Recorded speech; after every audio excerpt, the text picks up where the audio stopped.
friends, tudo bem com vocês? Me chamo Vitor Carvalho e hoje eu sou o seu professor de Química Orgânica Estrutural. Então, vem comigo!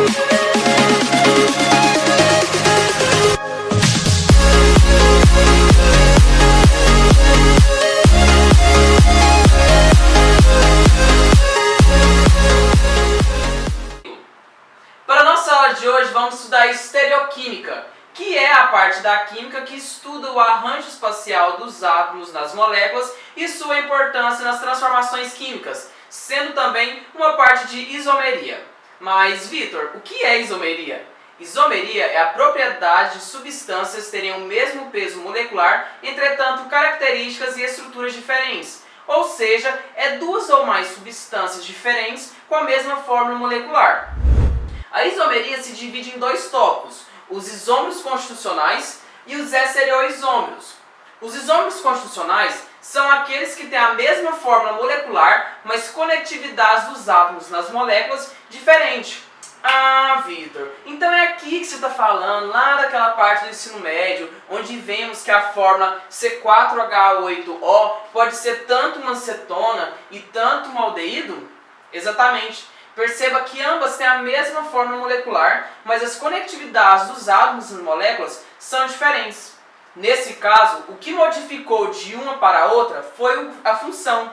Uma era a função cetona e a outra é uma função aldeído. Sendo assim, os isômeros constitucionais se dividem em grupos. Os isômeros de cadeia, que apresentam classificações de cadeias diferentes. Os isômeros de função, que foi esse que eu dei o exemplo, onde diferem quanto às funções presentes. Os isômeros de posições, que diferem quanto às posições de radicais ou funções diferentes. Os isômeros de metameria ou compensação, que explica a posição diferente de heteroátomos presentes. E os isômeros de tautomeria, que explica o equilíbrio entre enóis e aldeídos ou cetona. Partindo agora, então, vamos para os estereoisômeros. A diferença entre os estereoisômeros e os isômeros constitucionais é simples. Os isômeros constitucionais são moléculas que têm a mesma fórmula molecular, porém as conectividades dos átomos nas moléculas são diferentes. Já os estereoisômeros, eles têm a mesma fórmula molecular e as mesmas conectividades dos átomos nas moléculas, diferenciando-se apenas no arranjo espacial. Para que nós possamos entender melhor os estereoisômeros, é necessário primeiro termos uma noção de notação estereoquímica, que nos permite determinar se os grupos estão localizados para dentro ou para fora do plano da molécula. A primeira notação é a de linha reta, que nos permite determinar que a ligação está no plano da molécula. A segunda notação é a de cunha cheia, que nos expressa que a ligação está localizada para fora do plano da molécula. Ou seja, se eu for o observador e a molécula estiver na minha frente, ela está vindo em nossa direção. A terceira notação é a de cunha tracejada, que expressa que a ligação está localizada para dentro do plano. Ou seja, se eu for observador e a molécula estiver na minha frente, ela está se afastando de nós. E a quarta e última notação é a de linha ondulada, que expressa enquanto a incerteza da ligação no plano da molécula. Ok? Fixa bem isso, pois vamos utilizar bastante daqui para frente. Assim como os isômeros constitucionais, os estereoisômeros também se dividem em grupo, sendo dois: os enantiômeros e os diastereoisômeros. Mas para que nós possamos falar dos dois mais detalhadamente, é preciso revisar um outro assunto, que é a quiralidade. A quiralidade é um fenômeno que permeia todo o universo. Todos nós conhecemos objetos de uso cotidiano, como luvas e sapatos, que têm a qualidade da lateralidade ou quiralidade. Qualquer objeto que possa existir como um par, assim como o par de mão direita e esquerda, é denominado quiral. Para sabermos se um objeto será quiral ou aquiral, será observando a sua imagem especular. Na maioria das vezes, os objetos aquirais, a imagem especular será sobreponível ao objeto. Nesses, é possível mentalmente colocar a imagem especular em cima do objeto de tal forma que todas as partes se encaixam. Objetos geométricos simples, como esferas ou cubo, serão aquirais. Assim, da mesma forma, um copo de vidro comum também será aquiral. Objetos quirais são aqueles que a imagem especular não é sobreponível ao objeto. Exemplos: a minha mão direita. Quando eu espelho ela em um espelho, vamos supor que temos um espelho imaginário aqui, eu vou ter essa imagem especular. Ou seja, eu vou estar vendo a minha mão direita, minha mão esquerda no espelho. E quando eu tento colocar a minha mão esquerda sobreponível à minha mão direita, vejo que elas não são, pois não se encaixam perfeitamente. O mesmo acontece com o pé de sapato esquerdo, quando eu espelho ele vou ver o pé direito, com o parafuso que gira para a direita, entre outros exemplos. A quiralidade também tem um significado biológico. O corpo humano, por exemplo, é estruturalmente quiral. Nele, o coração fica do lado esquerdo e o fígado do lado direito. A quiralidade também apresenta na forma como as plantas se enroscam como hélice, girando para a direita, enquanto outras enroscam-se como hélice, girando para a esquerda. A molécula do DNA é estruturalmente quiral. Nela, a hélice dupla do DNA gira para a direita. A quiralidade das moléculas, no entanto, envolve mais do que o fato de algumas adotarem conformações cuja rotação é para a direita ou para a esquerda. É a natureza de grupos ligados a átomos específicos que garante quiralidade de uma molécula. A importância da quiralidade apresenta na nossa vida cotidiana nos fármacos, por exemplo. As moléculas quirais de fármacos, na maioria das vezes, somente uma das imagens especulares de um fármaco fornece o efeito desejado. Em outra função da quiralidade para nós no dia a dia é a percepção de odores e sabores. Sendo assim, moléculas quirais, cada imagem especular tem o seu próprio odor e o seu próprio sabor diferente. Ok? Podemos falar agora então dos enantiômeros e os diaceroisômeros. Os enantiômeros são todos os esteroisômeros cujas moléculas são quirais, imagens especulares entre si não sobreponíveis.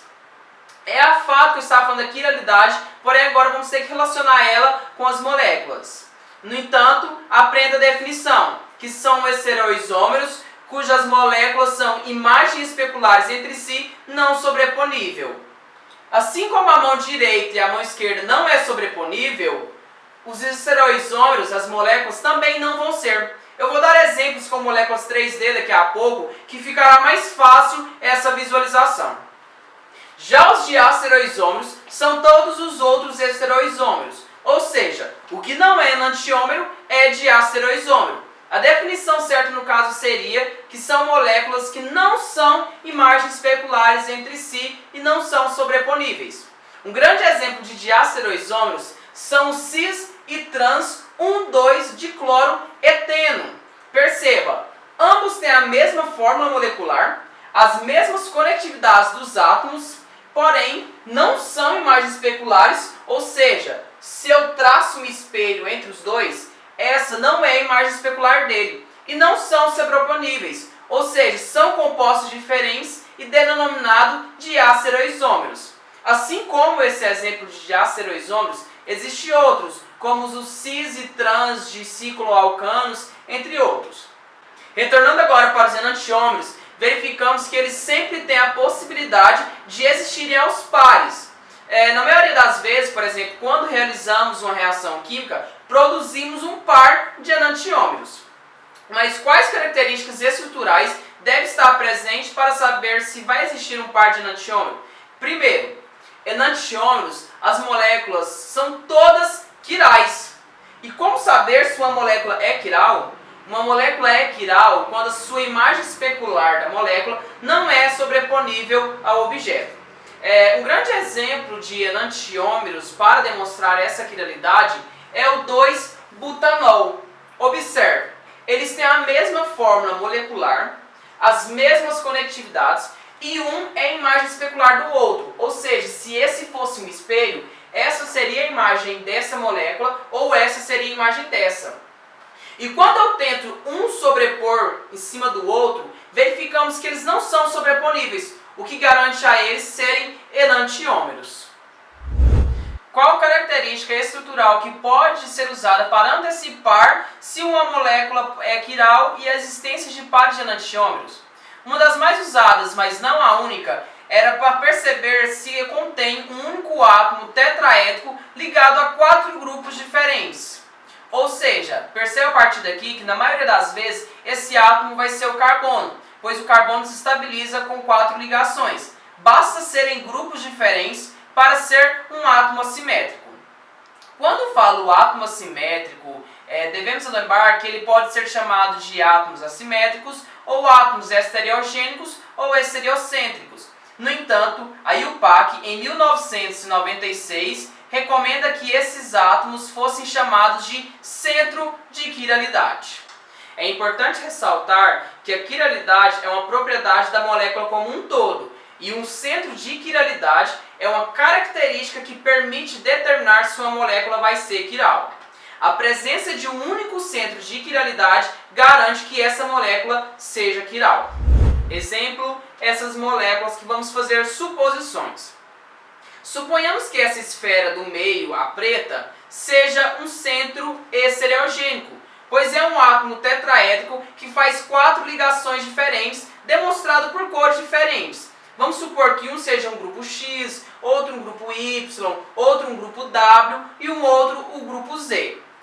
Quando colocamos essa molécula em frente a um espelho, vamos ter essa imagem especular. E observe que quando tentamos fazer uma ser sobreponível à outra, é uma tentativa fracassada, pois as duas são enantiômeros, ok?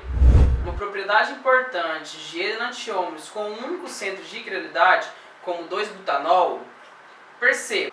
Vamos fazer uma análise dessa molécula. Vamos supor que ela é o 2-butanol, pois tem um grupo etila, uma metila, um grupo hidroxila e um hidrogênio. Perceba, o que diferencia de uma molécula para a outra? Quando fazemos essa análise, percebemos que o grupo etila que estava desse lado passou para o lado de cá e o grupo metila que estava desse lado passou para o lado de cá. A partir de aqui, devemos perceber que quando temos enantiômeros com um único centro de quiralidade, como o 2-butanol, quando fazermos uma troca entre quaisquer dois grupos, converteremos um enantiômero no outro. O que devemos perceber agora é que qualquer outra troca entre qualquer dois grupos acontecerá o mesmo. Uma troca entre grupos requer uma grande quantidade de energia. Dessa maneira, por exemplo, o 2-butanol, eles não vão se interconverter espontaneamente. O centro de quiralidade do 2-butanol é um tipo de centro estereogênico tetraédrico. Porém, há centros estereogênicos que não são centros de quiralidade. Por exemplo, os isômeros cis e trans 1,2 de cloroeteno. Eles são centros estereogênicos, pois quando ocorre a troca aqui entre o grupo do hidrogênio com o cloro, eu interconverto no outro diácero isômero. Porém, não são centros de quiralidade, pois o átomo de carbono não faz 4 ligações com 4 grupos diferentes. Nesse caso, são centros estereogênicos trigonais. Um centro de quiralidade, por outro lado, é aquele que tem a possibilidade de gerar imagem especular. Perceba então que esses isômeros cis e trans 1,2 de cloroeteno não são imagem especular, pois não tem centros de quiralidades. É importante observar que quando temos dois grupos idênticos ligados aos átomos tetraédricos, a molécula não vai ser quiral, pois quando tentamos colocar uma sobreposta à outra, será sobreponível. Quando analisamos, por exemplo, a molécula 2-propanol, ela será sobreponível, pois a sua imagem especular, ao encaixar em cima da outra, ambos serão perfeitamente sobrepostos um ao outro. Nesse caso, serão o mesmo composto em arranjos espaciais diferentes, mas serão o mesmo, não serão enantiômeros. Outro exemplo marcante da quiralidade na nossa vida é o fármaco talidomida, onde durante anos foi usado para tirar sintomas de náusea em mulheres grávidas. Entretanto, em 1963, foi descoberto que era o responsável pela malformação congênita em muitas crianças nascidas após o uso desse fármaco. Posteriormente, começaram a surgir evidências indicando que, enquanto um dos enantiômeros da talidomina, que girava para a direita, tinha efeito tirar sintomas de náusea, o outro enantiômero que estava no fármaco em mesma quantidade tinha o efeito de má formação nos bebês. Atualmente, no entanto, a talidomida está aprovada sobre normas restritivas para o tratamento de alguns cânceres e uma complicação grave de hanseníase. Ok?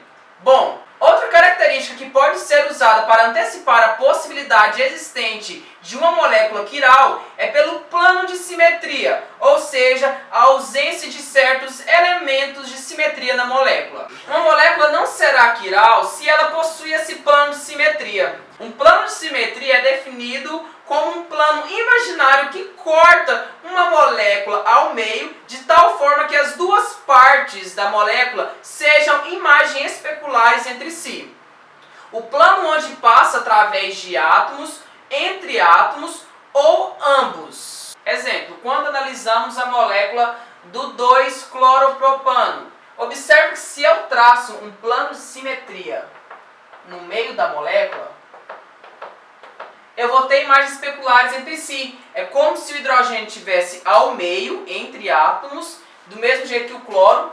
E aqui ambos são a mesma coisa, se essa é a imagem dessa. Então, essa será um plano de simetria que denomina que essa molécula é aquiral. E não tem como fazer uma imagem especular dessa molécula, pois será sobreponível, que é o caso que eu tinha falado anterior.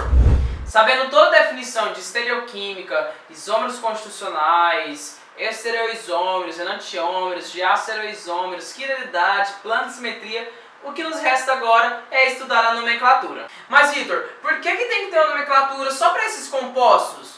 Bom, se eu te pedir para desenhar a estrutura, por exemplo, do 2-butanol, você pode desenhar qualquer uma das formas enantioméricas possíveis que descobrimos. Perceba que elas são totalmente diferentes. E se nomearmos os dois enantiômeros apenas pelo sistema da nomenclatura de UPAC, ambos terão a mesma nomenclatura. Então não adianta simplesmente eu nomear 2-butanol, porque ambos são compostos diferentes e é indesejável isso, pois cada composto tem que ter o seu próprio nome. Além disso, o nome dado para um composto deve permitir que um químico familiarizado com as regras de nomenclatura possa desenhar partindo apenas pelo seu nome. Sendo assim, 3 químicos, Robert, Christopher e Vladimir, desenvolveram um sistema de nomenclatura que, quando adicionado ao sistema IUPAC, resolve esses problemas. O sistema é chamado RS. RS são palavras rectus e sinister, que em latim significa direito e esquerdo, respectivamente. As configurações RS são de acordo com o procedimento a seguir. Primeiro, é atribuído uma prioridade ou preferência para cada um dos 4 grupos ligados ao centro de quiralidade. A prioridade é primeiro atribuída com base no número atômico do átomo que está ligado diretamente ao centro de quiralidade. Sendo assim, o átomo com maior número atômico tem maior prioridade e o com menor número atômico menor prioridade, e assim por diante. Vamos analisar, por exemplo, essa molécula. Observando que o carbono está fazendo ligação com o bromo, uma com o oxigênio diretamente, outra com um carbono e uma com hidrogênio. Vamos atribuir então prioridades. O de maior número atômico é o bromo, então ele toma a primeira prioridade. O de segunda maior prioridade é o de oxigênio, pois é o segundo que tem maior número atômico, então tá aquele segunda prioridade. E o terceiro maior prioridade é o carbono e logo em seguida o hidrogênio. O segundo passo é quando a gente se depara com a prioridade não pode ser atribuída com base ao número atômico dos átomos que está ligado diretamente ao centro de quiralidade. Então, o próximo conjunto de átomos nos grupos não assinalados é examinado.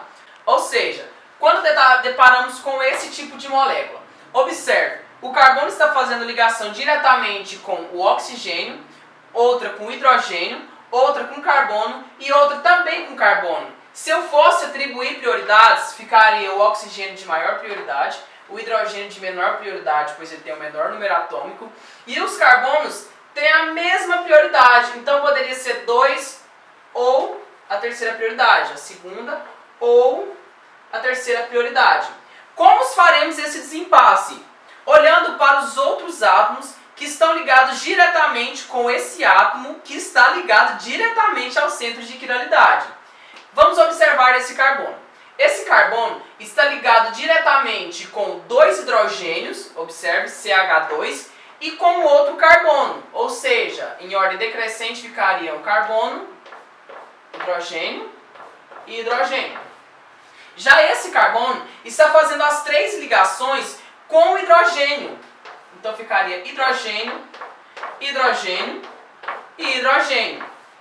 Quando fazemos isso, vamos somar o número atômico dos 3 átomos e o que tiver maior número atômico será o de maior prioridade. Quando fazemos esse carbono, ficará 12 mais 1 mais 1, que é igual a 14. E desse que ficará 1 mais 1 mais 1, que é igual a 3. Logo vemos que 14 é maior que 3 e esse terá maior prioridade. Então, esse de maior prioridade, esse grupo de segunda maior prioridade, esse de terceira maior prioridade e esse com menor prioridade. O terceiro passo é o grupo de menor prioridade ficar para trás. Lá no começo da aula, quando vimos notação estereoquímica, vemos que a cunha tracejada significa que o grupo está localizado para dentro do plano, ou seja, para trás.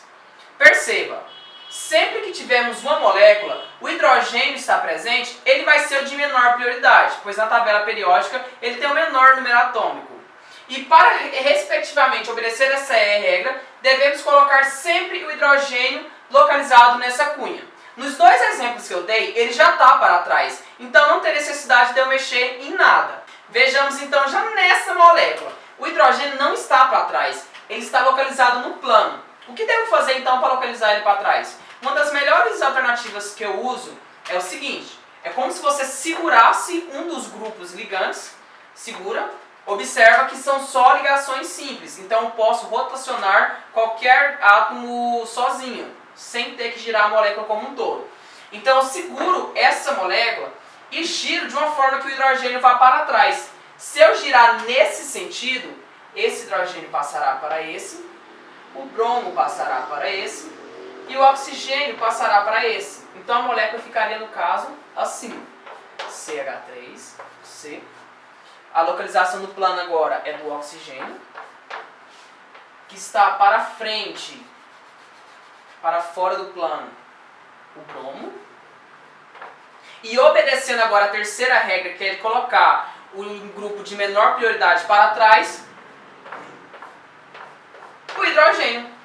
Feitas os três passos, ou seja, colocar o hidrogênio para trás, estabelecer prioridade, maior prioridade, segunda, terceira e quarto, você vai traçar uma seta sentido do primeiro de maior prioridade, passando pelo segundo, indo em direção ao terceiro e observar se essa seta está sentido horário, é nomenclatura R.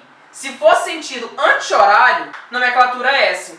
Nesse composto, no caso, ficaria maior prioridade, passando pelo segundo, vindo em direção ao terceiro, que é sentido anti-horário. Então esse composto teria nomenclação S.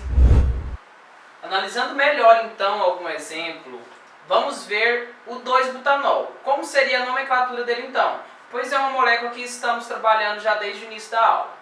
O primeiro passo então é estabelecer prioridades aos grupos ligados ao centro de quiralidade.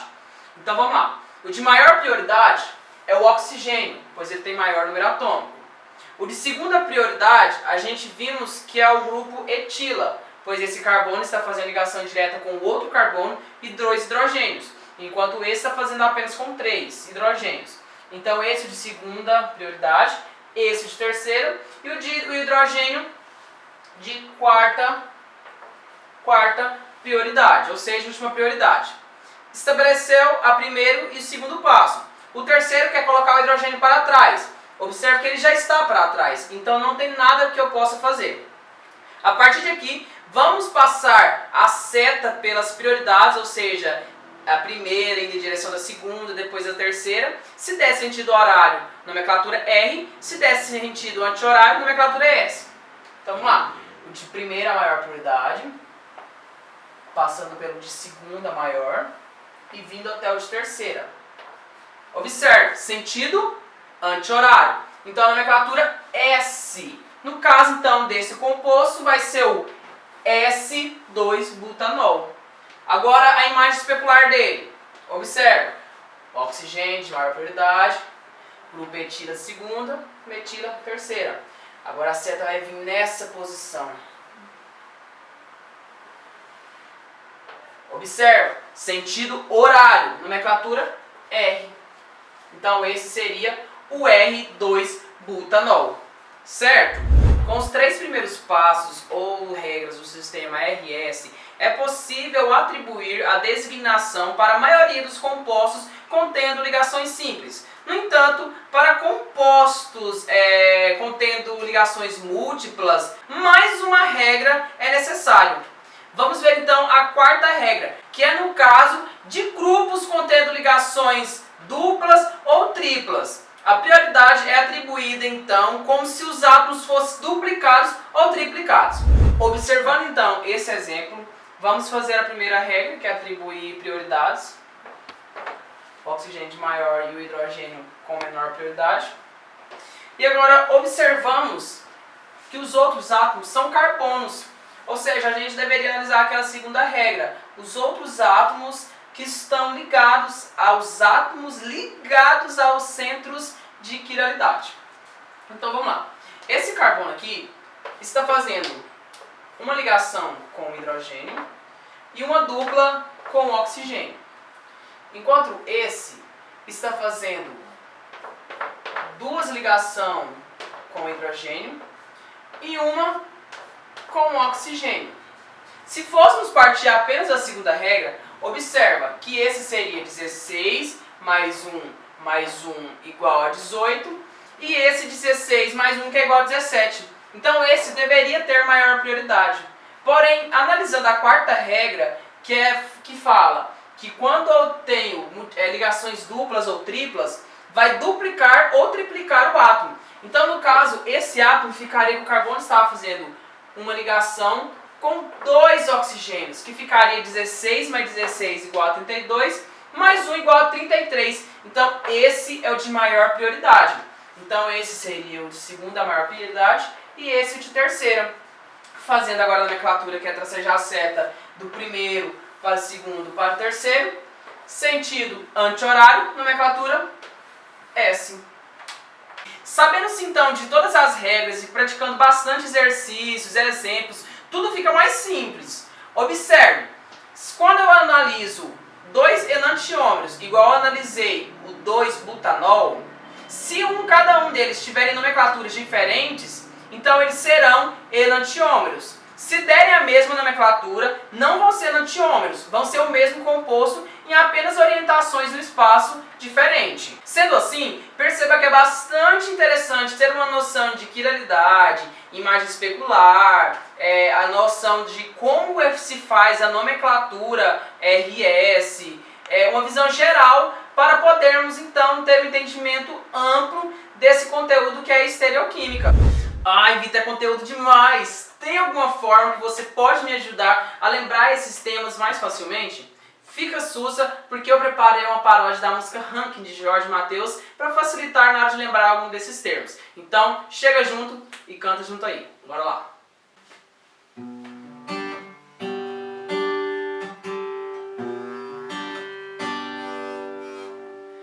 Eu estudei demais, eu corri atrás, eu quase morri por isso, hoje eu não morro mais. Sabe quando espera uma molécula e nasce outra? Lembra que por isso enantiômero provém, o que me fez lembrar que um do outro não. Sobreponível cada composto que possui a mesma formação, a diferença no arranjo espacial. Então, estereoisômeros vai ser a química orgânica é linda. Cada composto que possui a mesma formação, a diferença no arranjo espacial. Então, estereoisômeros vai vai ser. A química orgânica é linda, ai, ai, ai, ai, ai, ai, ai, ai.